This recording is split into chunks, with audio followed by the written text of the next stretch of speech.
Welcome to the Moonflower Path podcast.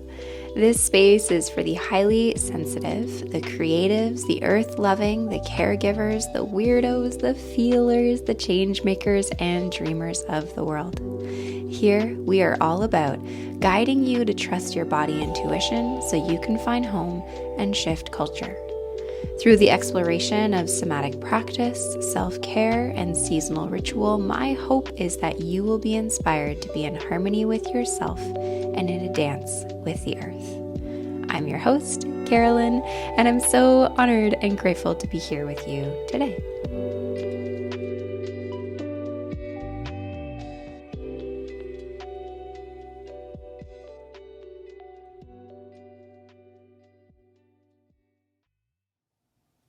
Hello, Moonflower, and welcome back to the podcast. I'm your host, Carolyn, but if you've been here before, you know that already. But if you're new here, welcome. Lovely to make your acquaintance virtually. So before we get into today's really special, I'm really excited about this episode. I felt so good after this conversation, and I'm really looking forward to sharing it with you.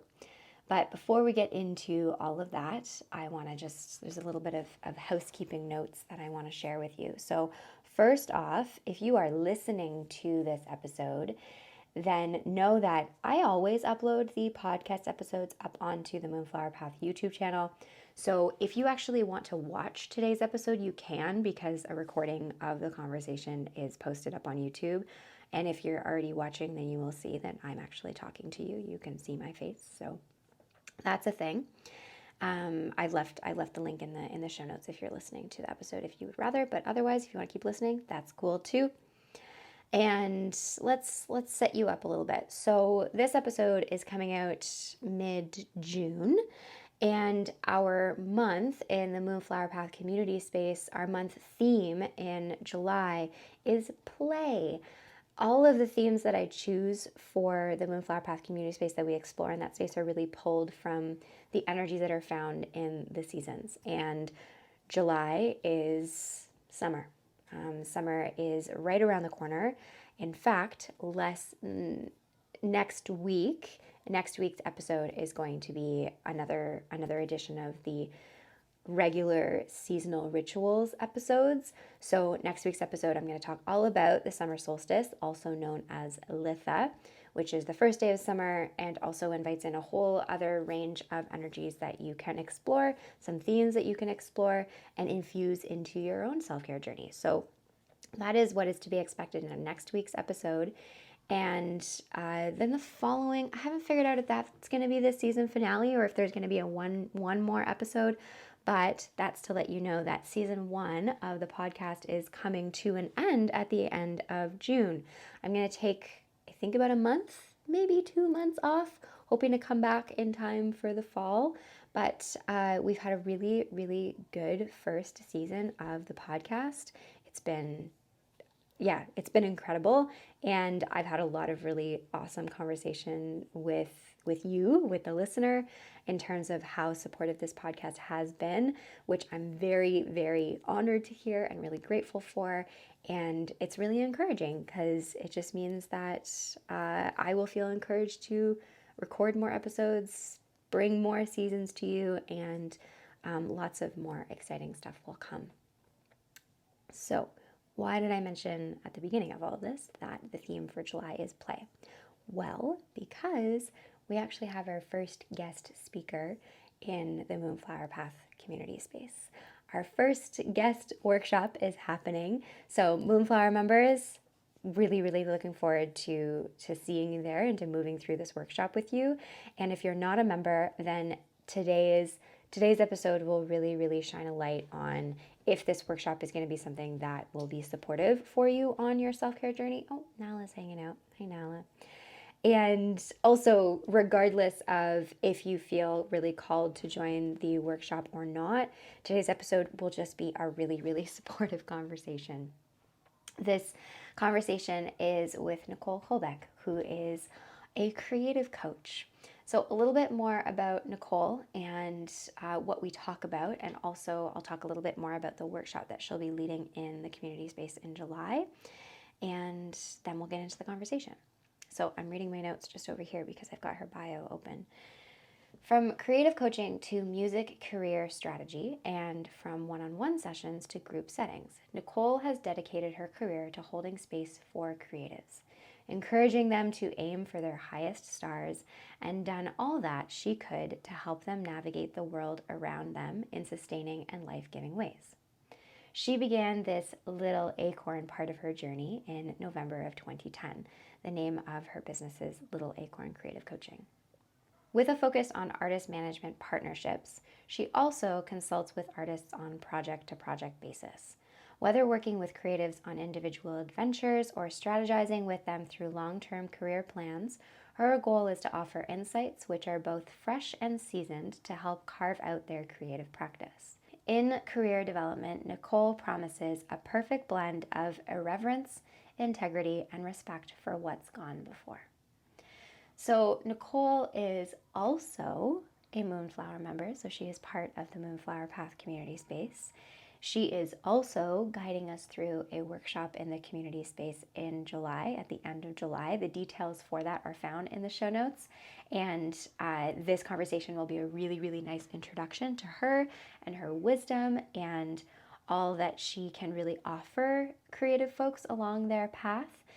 We talk about really connecting with your why as a creative, ways to redefine your own definition of success as a creative, and also how to really connect with things that are going to be supportive for you, authentically you, as opposed to just following along the goals and the expectations that we think we should follow through on as creative folk.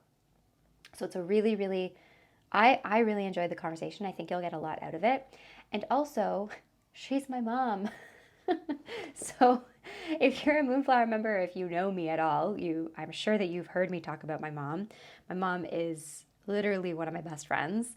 And I definitely will owe a lot of the confidence and the wisdom that I hold and that I have of being me and of showing up as me. I owe a lot of that to her. And so I kind of thought at first, I was like, oh man, I'm gonna have my mom as my first guest on my podcast. Like, how lame. But also, like, no, like, she is integral to me and my life. And I think anybody who has the honor of being able to connect with her and learn from her is a lucky person. So welcome to my a conversation with my mom. Oh yes, at one point she does refer to going to camp in the conversation, and that there's more that I talk about in the show notes about that. But she refers to going to camp. Yes, that is the camp that she refers to in the conversation that we have. And if you're interested in joining the membership, if you're interested in joining the Moonflower Path community space specifically for this workshop and to explore all things play when it comes to your self-care journey, we would really, really love to have you join. You can just join for a month if that's what you want to do, but I guarantee that you will want to stick around. But if you're just wanting to test things out, then joining for the month of July for the theme of play and then exploring this workshop with my mom might be a really nice way to enter into this community of feelers, of magical beings, of earth-loving souls, of creative folk who are really committing to a life that is full of joy and ease and connection. So enjoy this conversation with Creative Coach Nicole Colbeck.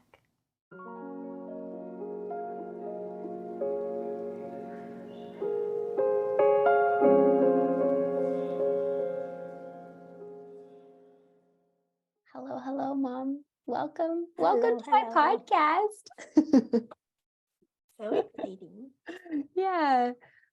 All right. Well, we were just talking before we hit record that it's going to be weird for the first few minutes because we talk all the time. But now when it's on a recording on a real official thing, so welcome to us figuring this together. It's funny. Yeah, it is funny. It is funny. Okay. First question. Tell us a little bit about the work that you now do and the parts of your journey that you feel called to share that have led you to the work you now do.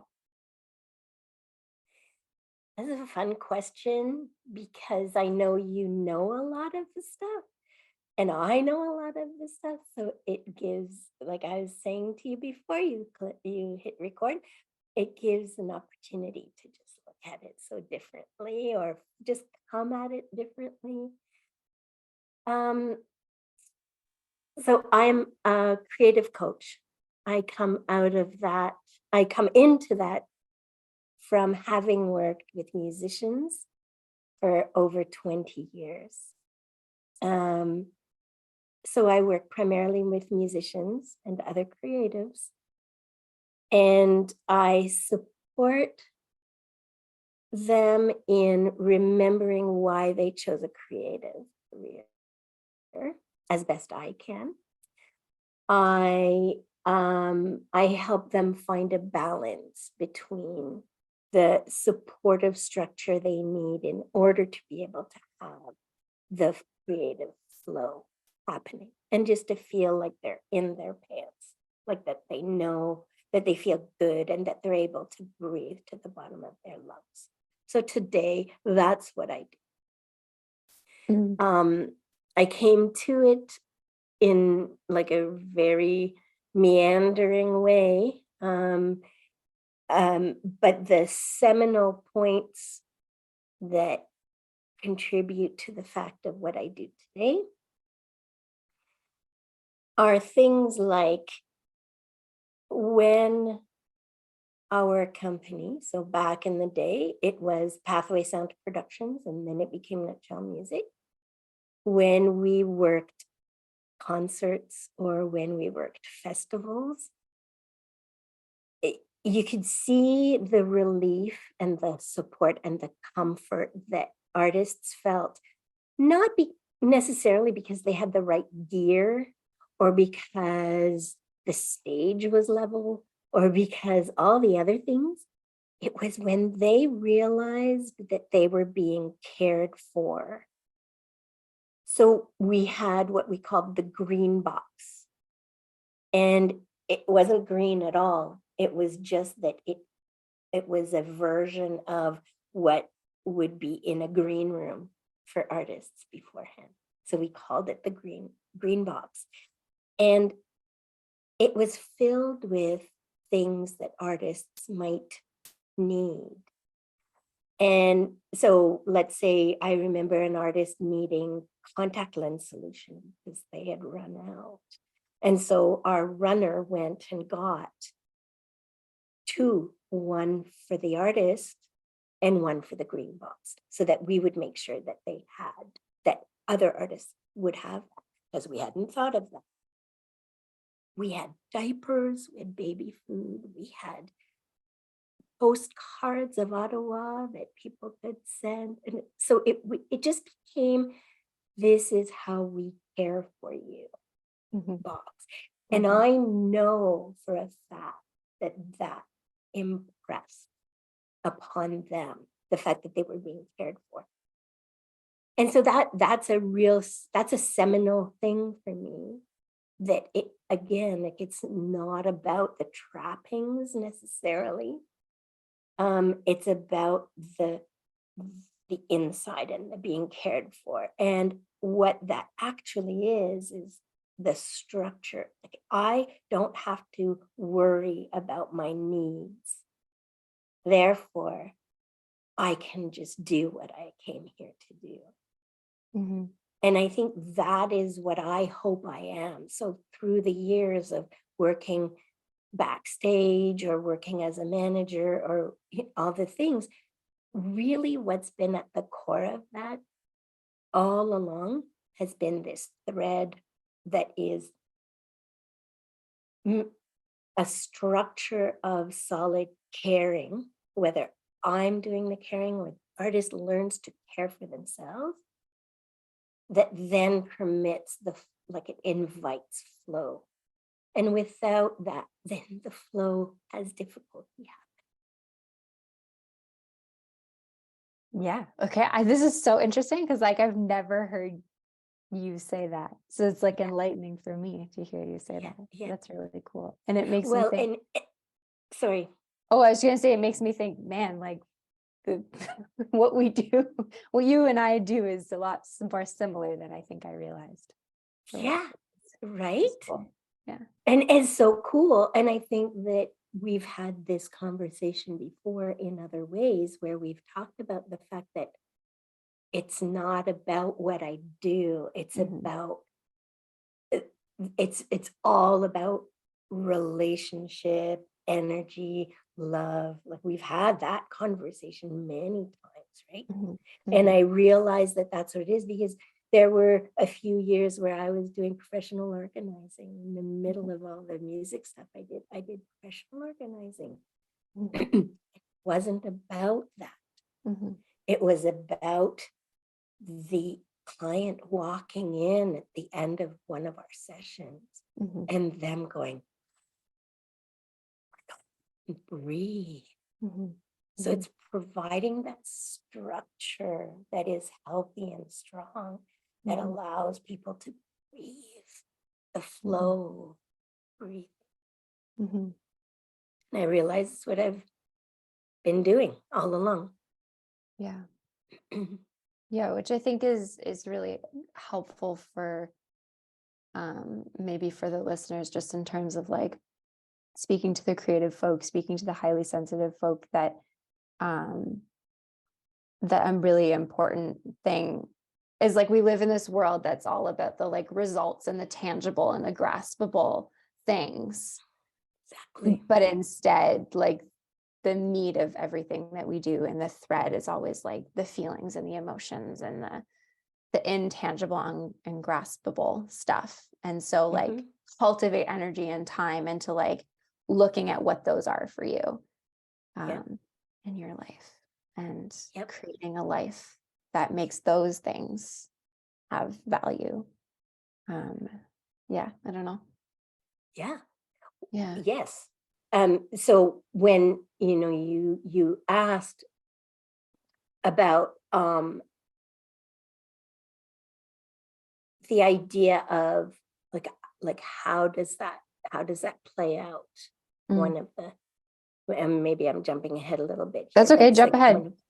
One of the questions that you had asked was like, how do I support artists? And that's one of the things, and I think you have experienced that. It's like, close your eyes, think of those moments in your life, or what you can imagine that has that moment of, I don't have to worry about the tangibles and I can just be who I am. Yeah. And you kind of go, okay, what was happening around you at that moment? Like, what kind of a day was it? Or what kind of a day are you imagining where you feel that? So it's not about what's happening anymore. It's about what you're feeling. And then you go, okay, there are ways that we can work together and put things in place in your life where that spark of that feeling that you're describing, that makes you feel that you are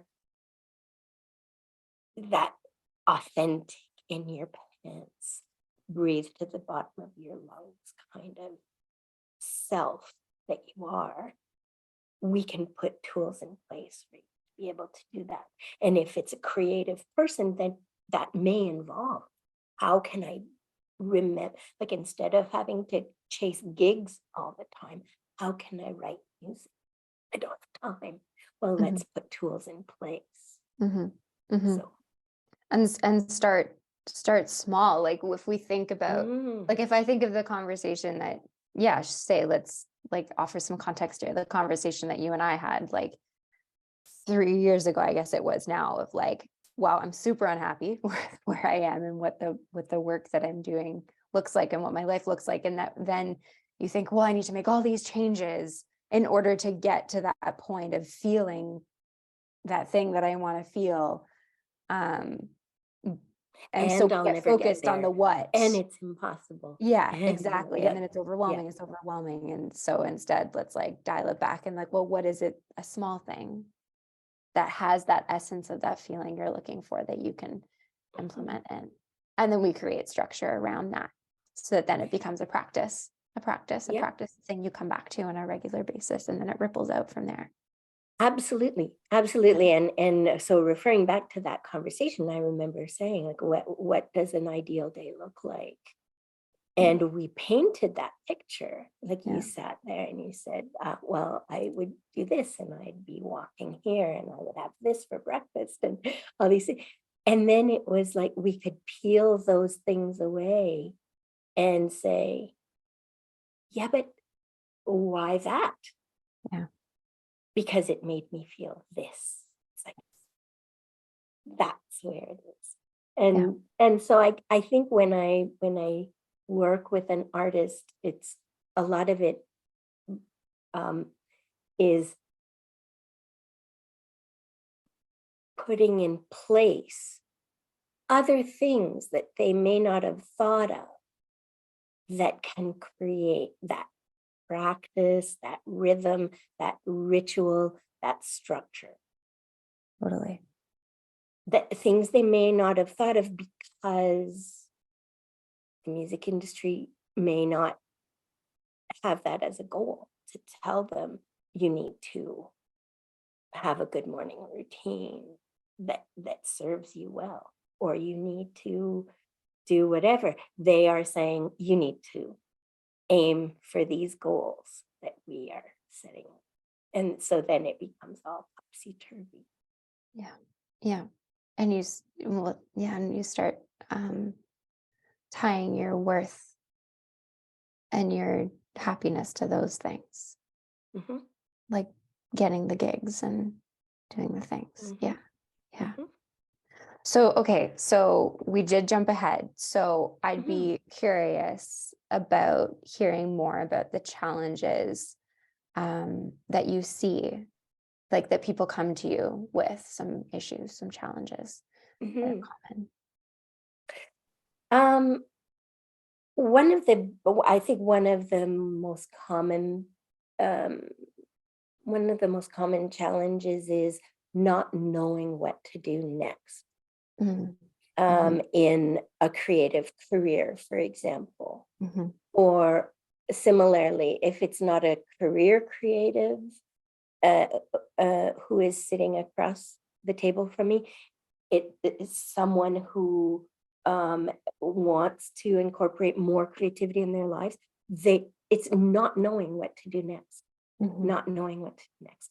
And I Mhm. think I mean, that often, and this, I don't think it's exclusive to what I do or what you do, or it's the idea of me being a little bit removed from their lives. And so Mhm. I can bring that to the table of having sort of a more objective view and Mhm. to be able to say, okay, let's pan out what's going on right now. What do you love that you're doing? And what are you doing, the things that you don't love? And how Mhm. can we shed some of those things and do more of the things you love? I mean, to me, when I sit here and I say that, it's like super simple, right?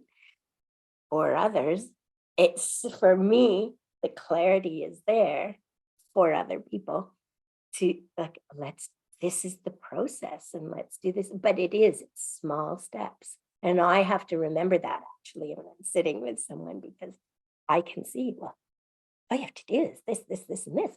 And Mhm. it's like, oh, no, no, no, no. It's like, start with this Mhm. and so on. So that's one of the biggest challenges, is just kind of feeling lost and overwhelmed Mhm. of what needs to be done next. Mhm.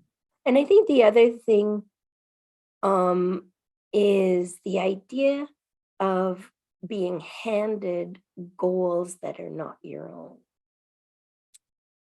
In the music industry in particular, and I say that because I would guess that it's true of almost any entrepreneur or anyone, really. You're being handed goals all the time. You're being told what you should be chasing. You're in the music industry in particular, there's funding, for example. And in Canada, we have really awesome arts funding, but those funders are looking for particular um, uh, measures, you know, so many likes or so many followers or so many this or that or so many sales, CD sales. And so you kind of go, but I don't have all that. And so, oh well, come back when you do. And Mhm. so that becomes now the goal. Mhm. And so your creativity begins to suffer because it's being put in that box. Another is just, going to a conference, for example. So a big music conference. Um, it a conference like Folk Alliance International, for example, which is a very large international folk music conference, much like other industry conferences. So there's a trade show, like an area that's a trade show. There are showcase concerts in the evening, and there are panels all day. Many of those panels are designed for artists that are at a certain level that is beyond where a lot of the musicians attending are. And I get kind of frustrated inside of me because they'll go to, let's say, a manager's panel being told, you should really have a manager. Well, Mhm. an emerging artist, like, that's not their best first step in terms of anything. They need to, you know, learn to do a lot of the stuff on their own because they can't afford to have a manager, publicist, all this stuff. So they'll go to a manager's panel because they believe that's the first step they should follow. And you've got, the manager for Blue Rodeo and the manager for um whatever, like all these artists that are like, as an emerging artist, I would recognize all these these names. And then the manager's panel is, well, when you're on the tour bus, you really have to make sure that you're blah blah blah blah blah. And so, Yeah, tour bus. Like, yeah, so yeah. this happens a lot. There's an assumption that artists are attending, and there's an assumption that a tour bus is a goal. Yeah, yeah. Well, we're becoming more and more aware of the problems of tour buses, and by that I mean for the environment. So a lot of tourists are either, just not doing that. They're performing more locally so that they're not flying places. And of course, we won't even talk about pandemic and all the costs that have come, the higher costs of all that. Mhm.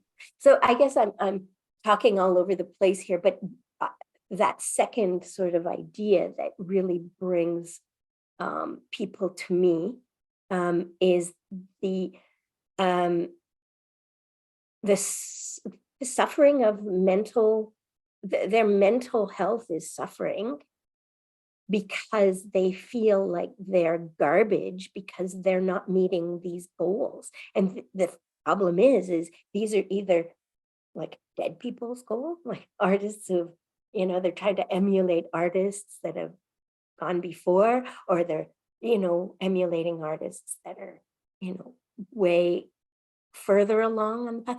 And also just artists, like, it's just not their goals. This is just not their idea of success, So Mhm. redefining success and Mhm. then and how that helps mental health. I think Mhm. that might be the most concise way to say that sort of second thing. Mhm. Mhm. Okay, this is really interesting.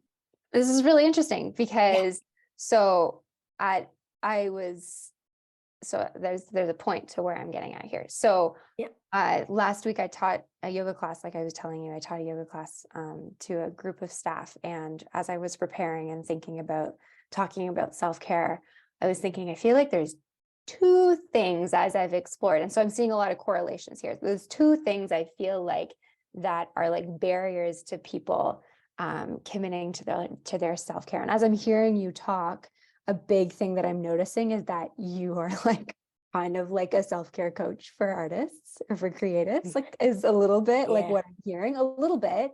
Like you also offer guidance and clarity and all of that, but also that reminder of like you have agency here. Like, how are you caring for yourself? Like, how can I support you? How can I help care for you? And all of those things. So yeah, the two barriers was that one of the shoulds that we put on ourselves around what self-care should look like, right? And redefining what self-care should look like. That like right off the bat, we already feel like a failure. That right off the bat, we feel all this shame around that. And so redefining what your self-care can look like. And then the lack of worthiness that we feel of our deserving of offering ourselves self-care. And when you were talking about the first thing about how artists often come to you not knowing what the next right step is, I can imagine that there's a little bit of mindset work in that of like, you might not know what the next step is because you haven't given yourself the permission to think that you're even worthy of committing time to your creativity and to your art. So I just think that that's really interesting that those two things really kind of resonated for me. And that, I would add to that last bit that not only have you not given yourself permission to think like to have that agency and be able to figure out for yourself what that next step is, but even if you want a step, which direction that step, like that you actually are allowed to say, I don't actually want to play Edmonton folk or Vancouver folk. Which feels terrifying to say. It does, because everybody will go, of course you do. Yeah, why not? Why would you not? Why would you not? Yeah. I think it is becoming more part of the conversation. There's an amazing marketing guru that I've quoted many times when you and I have talked, Seth Godin. He also is a most amazing creative mindset person, like when he writes. And he talks about find the greatest number of people who already know you and love what you're doing and create for them. Now, in the music industry, it's all about opening new markets, go to new markets, get more people. In business alone, more lead generation, all this stuff. It's all about expanding. There's some value to that, of course, but it's the idea of having the courage to say, no, I'm actually happy with the fan base I have right now. And that's who I'm creating for. And there's nothing wrong with that. Similarly, if the next step means, well, it's not quite financially enough, so I'm going to find some work that is outside my music career so that I have enough money coming in. That's also, like, to be fair, I think it's starting to be more okay. But the last people who are going to feel okay about that is the artists themselves. They're going to doubt that that's okay. Am I a real artist if I have a job? All that stuff. So it's a question of zeroing in and having confidence that you can create your own goals, to use that word, but to, define your own picture of success. So now we're back at what we were talking about before, about what's that ideal day? What does it look like? What does it feel like? That's basically, you're defining success in doing that exercise. Your success doesn't look at all like Edmonton folk, you know? And that is a lesson that can be applied in everything. Everything. Yeah, because again, so if we're talking about artists, then like I feel like you've illustrated that really well. If we're talking about self-care or we're talking about yoga, like I don't want to be able to do a handstand. Why would that not be your end goal? Because how is that going to serve the desires and the needs that I have when it comes to the support I want for my self-care? I don't need that. So that's like, there's another example. And like, there's so many other things. Like if we talk to the people who are listening, who are like the earth living outdoorsy folk, like I don't want to actually hike to the top of that mountain. Like my version of spending time outside is like laying in the grass. Like that's okay. Exactly. And I mean, you are so, I've told you this before, you are so good at reminding us as our own, like in our own practice, that we have agency, that we have, like, I mean, you know already, I do tons of my yoga from the edge of this chair, because chair yoga to me fits my body a lot of the time. And so I go between my mat and my chair, and I know now that that is okay. It's more than okay. In fact, I'm now really if I were doing it all on my mat because I felt I had to, that wouldn't be in the spirit of yoga, like in the spirit of and you wouldn't come back. And I wouldn't come back. Right? Yep. So that's like how we're shooting ourselves in the foot, is like the biggest thing is like, we don't stick to it. Like, oh, I really wish I could like stick to my yoga practice, whatever. It's like, well, are you doing what you think you should do? Or are you doing the things that are serving you? And if you're not, then you're not going to come back. It's like that phrase, what's the best, I'll change it. The phrase is like, what's the best exercise to do for my health? The one that you will do. Totally. That's the best one. So what's the best way for me to do, to follow one of your classes? What's the best way? The way that will keep me grounded in my. Totally.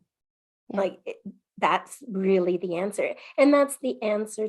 What's the next best step in your music career or in your creative career? The step that will make you take a deep breath and go, oh, I feel really good about it. Yes. Yeah. Which, it really asks for you to like slow down and really tune into that, right? Pause. I'm all about pausing. Yeah. Yep.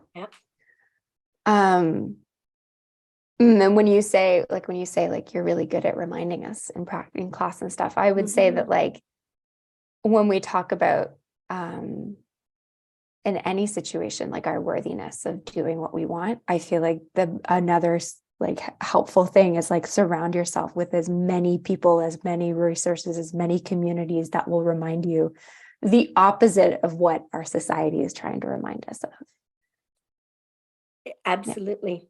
Yeah, absolutely. So which I feel like is what it is that you are also, that's a role that you take as a creative coach, is like, let me be that voice to remind you again and again, because if we're going to have as many things in the external world that are going to tell us the opposite, we need to balance it out with folks that are going to tell us that, no, you actually, oh my gosh, are worthy. And the balance is huge to achieve because there's so much coming at us. When I went to camp back a year ago, September, a year ago last September. No, a year ago this coming September. It doesn't matter. One of the core beliefs or core values of the camp was the law of 2 feet. Mm. And I'm looking around and everybody seemed to know what that meant. And I had no idea what that meant, but I just went, oh, well, So I raised my hand. I don't know. What is the law of 2 feet? And, oh, I'm so glad you asked. You have 2 feet.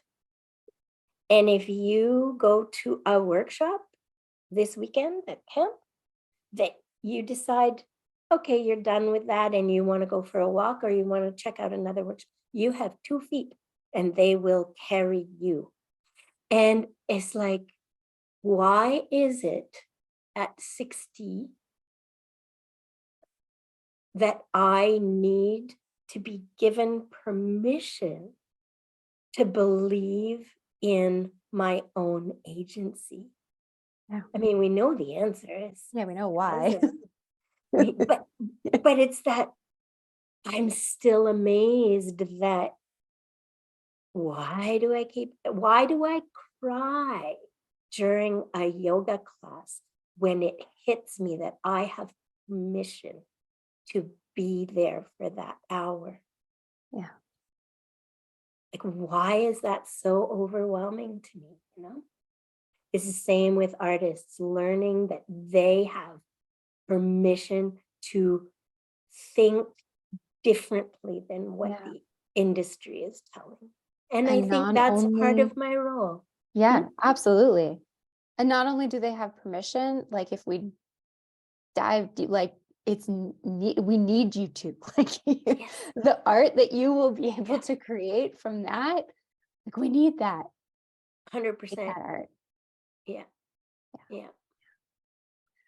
Oh, love it. Okay. Back to the list of questions. So what role do you think play has in creativity? That is one of the funnest questions because to me, there's such clarity around that. So when we think of creativity and children, we have no difficulty drawing the line between play and creativity. We have no difficulty, for the most part, to draw that line. And we completely understand that creativity is play and play is creativity, for the most part. And then when we grow up, we get all up in our head. So we take creativity and we tell it that it must be productive, successful, useful. So we have absolutely no problem drawing a line between creativity and innovation. So, Steve Jobs and what he brought to high tech in terms of, or IBM, like that high tech wave of having foosball tables in the office and, like the connection there because it's useful and it's going to create something useful. We have no problem saying creativity and problem solving. Good. Yes, we acknowledge that as grown-ups. We go, yes, creativity, good. And like those kinds of things. But the moment it's not useful, we feel guilty doing it. And so play, so there's no room for play. It has to be creativity for another purpose. So I believe that not that other stuff isn't creativity, because of course it is. But when I talk about like the flow of creativity, that's the role that play has, is re-injecting play. Come back here. And, so you want your creativity. So I guess what I hope to bring to the table is the idea that I don't want creativity to say, may I come out to play. I want creativity to have a place and have that my life be a place where my creativity will just know it. Mm-hmm. And so play and creativity, the more I can inject play into creativity and remove it out of my head and of the usefulness, the better I can serve that creative side of myself. It doesn't mean never use creativity in terms of innovation or problem solving. In fact, I think it'll become a more useful tool to use in those realms if I teach it, if I allow my creativity to play and just for nothing. Yeah. So the rule is to keep it knowing that it's welcome. The role of play in creativity is to remind creativity that it's welcome here, always. Yeah. I like that. I like that. So what role do you think the body then plays in creativity? When we relegate as grown-ups, when we relegate creativity only to being useful, it's virtually all up in our heads.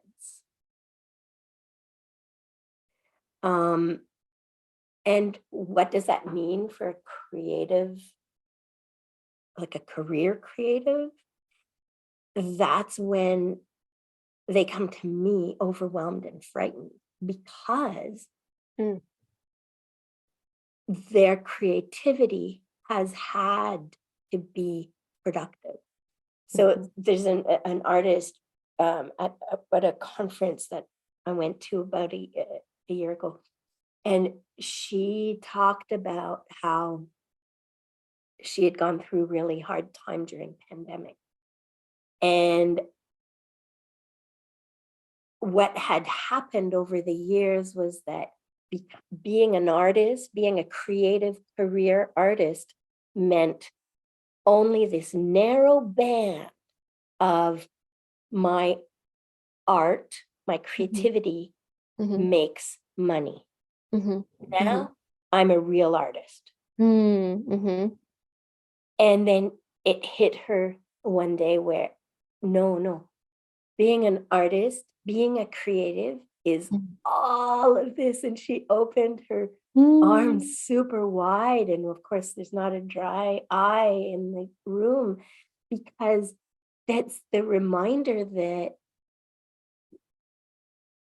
even if my creativity involves my body, so performing, sculpting, painting, moving, dancing, everything, if my creativity is only serving my mind, my security, financially, and so I've narrowed it down, my body's role is subservient only.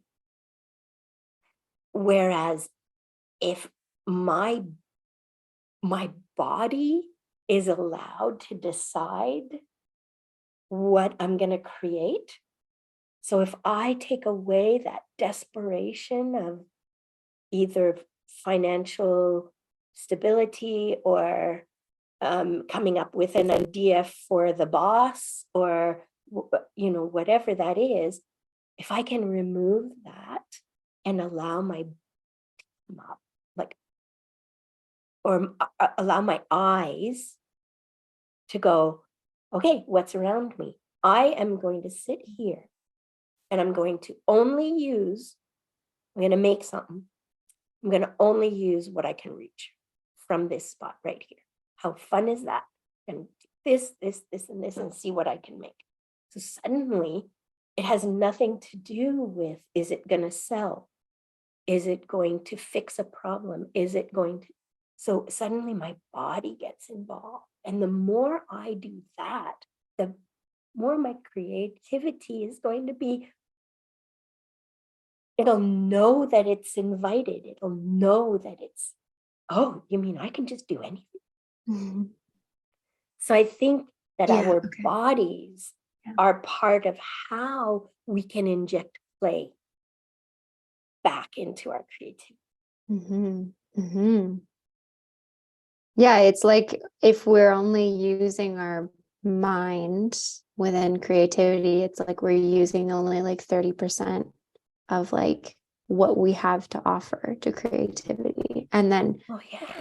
30%, whatever the percentage is, will be reflected back.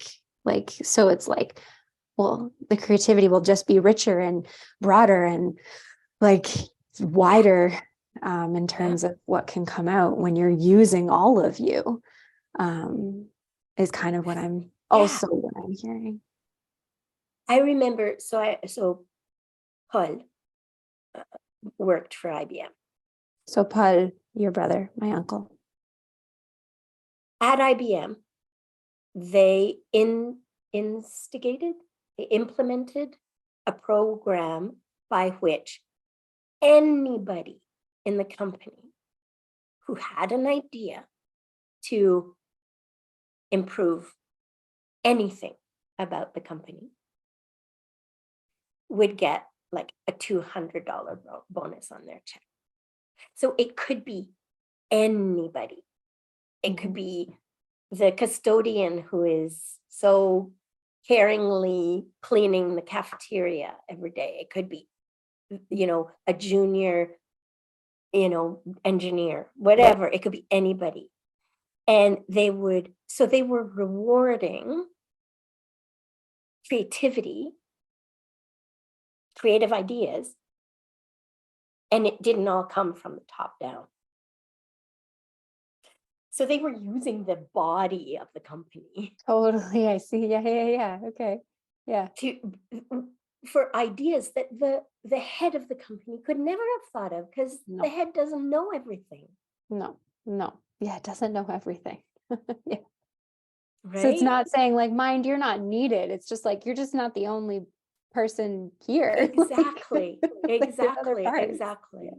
And so, and what I think of in that illustration even is,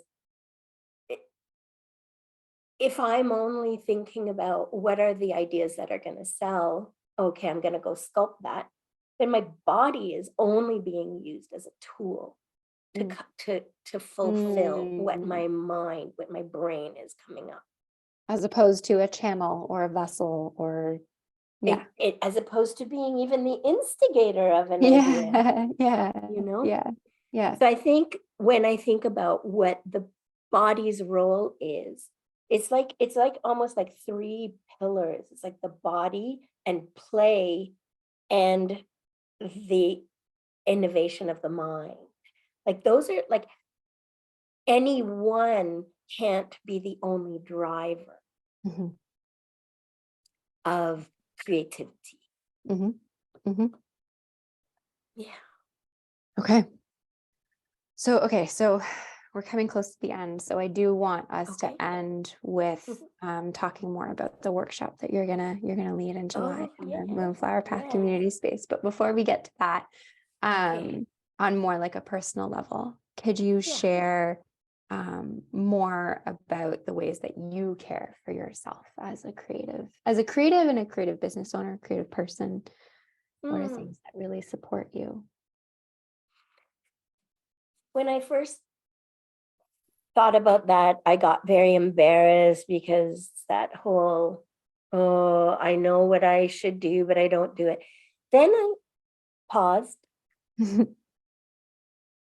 and I guess, to use your words, like I kind of tuned into, what am I doing? What are the things that I do, both on a self-care level and a creative level, like all of that.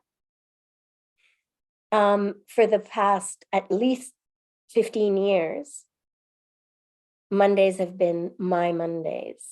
So, and I hadn't thought of it as being part of this conversation, but it truly is. Yes, definitely from a self-care basis, on a self-care basis, but also from a creative basis, because again, I'm loosening the expectations that are coming at me. So again, that's the head, right? Appointments and meetings and that kind of thing. So I'm loosening that. So my Mondays basically are not days off, as you well know, Carolyn. It's like, it's not that I do nothing, but I strip away other people's goals. Mm. And I allow my body, my play, my feelings to dictate what I'll tackle. Maybe it is work. Maybe I'll do some email. But maybe I won't. Maybe I'll just doodle for the afternoon in my sketchbook, or maybe I'll crochet.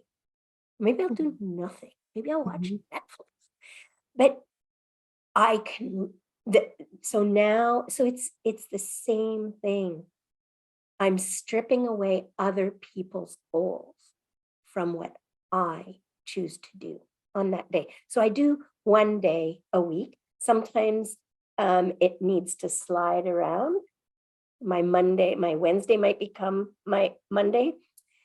So that's one thing that I do.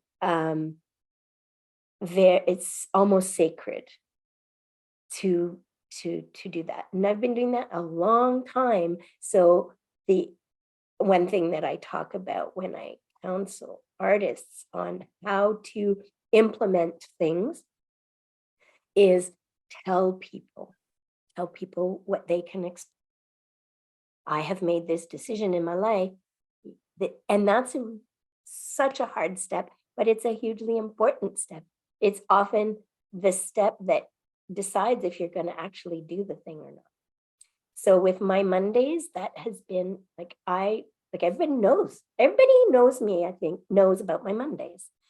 So there's that. And I think the other thing is having my own space. So the past few years, I've had my own space up on the second floor in our gloriously, I love my house so much, house.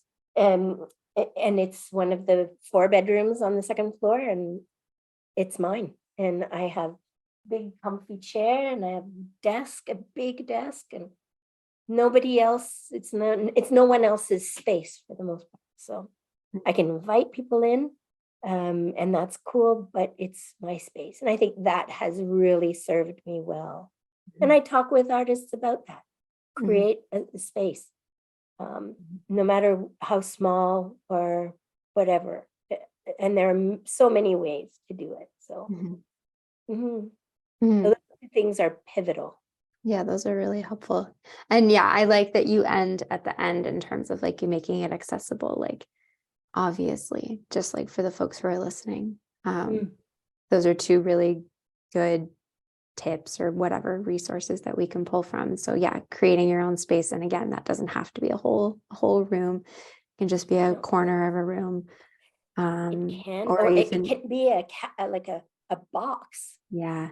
That you open, and suddenly that's your space. Something and like that. Sorry, yeah. No. And then you put all the stuff back in at the end of your time, if that's what you have to do, and then it slides under the dining table. And so be it. And you're doing it's an intentionality. I think that's the thing that's I think that's the ingredient. Yeah, absolutely. Okay, so we have the privilege of having you come in to the Moonflower Path community space in July, because our theme in July is going to be play. And also to offer more context, my mom is also a Moonflower member. I'm very, very grateful for that. So can you tell us more about the workshop that you're going to be leading for the Moonflower members? Well, I feel like we've touched on a bunch of the elements that are so important, that are so important to me when it comes to supporting artists and supporting anyone that I love through, kind of recognizing and letting their creativity come out to play. And I believe very strongly in the somatic creativity and in the body being able to lead that, but also it's an exchange. And so in the workshop, we will let our feelings and what we feel and what we feel both emotion wise and feel with our feelers, our body, what we want to create and how we want to create. But then we also are going to honor our body and honor, and very particularly our hands. Our hands are so important in almost anything you can imagine. Our hands, for those of us who can create with our hands, is so important. And so that's what we're going to focus on, is sort of both turning to our bodies for inspiration and ourselves in that sense, but also honoring our bodies, selves through creativity. We're going to start with a little bit of grateful invocation, if you like, and honoring, thanking our bodies for all the stuff and that they do for us and support us through, as we do in your classes. And then I will lead you in step by step in an exercise where we will honor our hands. That'll be the thing. Yeah. Through play, the playfulness, keeping our eyes open, keeping our eyes closed, of course, as people wish, but and then sending you off with what we've done, to either just honor it as is, or to do more, to add color, to add paint, to pin it up on the wall, or to, slide it under that glass sheet you've got on your desk so you can always see it, whatever. So, yeah, I hope that's clear enough. I don't want to say all the things. Yeah, you don't want to say too much. No, that's good. It's good. It's helpful. I think it's helpful, especially for highly sensitive folk, for us to know what we're looking into. Totally. And also, we have people who listen to the podcast who aren't members, and if they're interested, and if this lights them up, then they could join for the month of July. So that's helpful. That's helpful to know. And of course, it'll be invited to share or not about that. Cameras on, cameras off. Of course, as always. Yeah. And it'll be it'll be play. It'll be playful and fun. Amazing. Well, thank you very much for being my first guest. So fun. Thank you. Oh, this makes me so happy. Thank you so much. You're very welcome. Very welcome. Thank you. Well, we're going to leave all of your details and all of that good stuff in the show notes below. So you don't need to share any of that, because folks can visit your website and Instagram, follow you on Instagram and all that good stuff. Yeah. On the gram, on the socials. On the socials. Yeah. All right. Well, thank you. Thank you, Carolyn. Made me so happy. Thank you so much for listening to today's episode of the Moonflower Path podcast. I'm your host, Carolyn, and ways that you can find more support from me and this cozy community are all found in the show notes.